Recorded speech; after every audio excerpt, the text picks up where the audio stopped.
All right, Paulie Malignaggi, first one, man. There was word you might be on this card. What was happening there?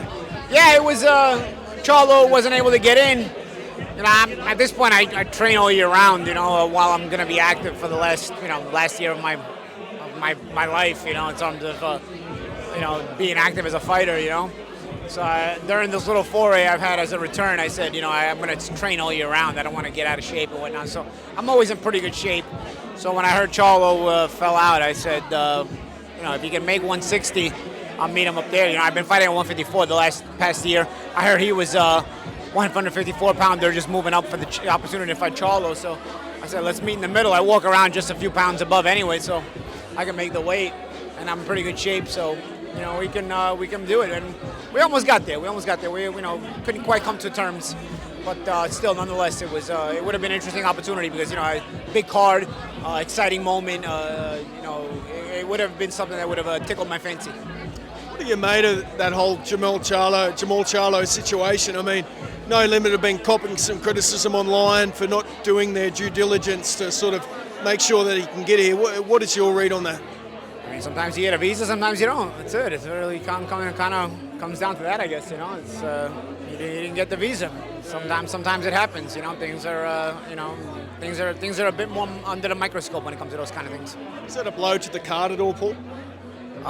Yeah. I mean, listen, Jamal is a big name, so it would have been more of an extra star power on the show. But I think this card is full of very, very good fights.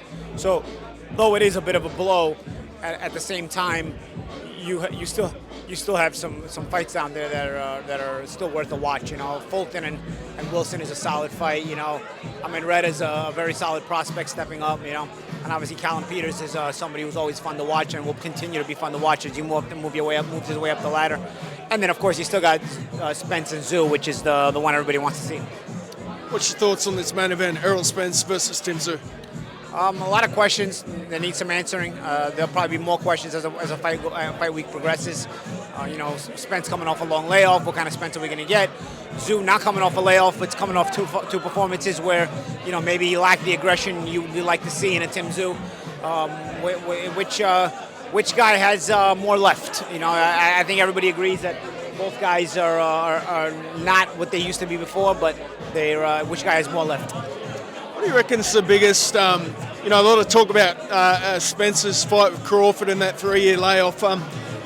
What's the sort of, Tszyu's had 7 fights in that 3 years, but he's copped damage in those fights. What's the biggest sort of factor going in this fight, the layoff and the Crawford fight, or the damage Tszyu's taken over that past 3 years? I mean, layoff is always a concern, but also both guys have taken damage. Spence also took damage in the Crawford fight, and also in the car accident, the retina surgery. It's been not really been.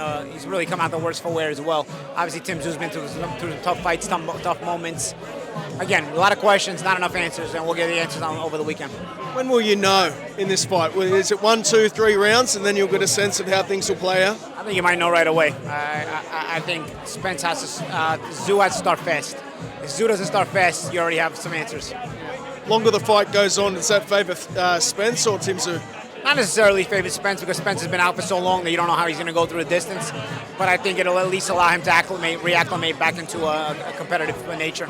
And just a word on Tszyu teaming up Jeff Fenech. What sort of style are you expecting from Tszyu in this fight?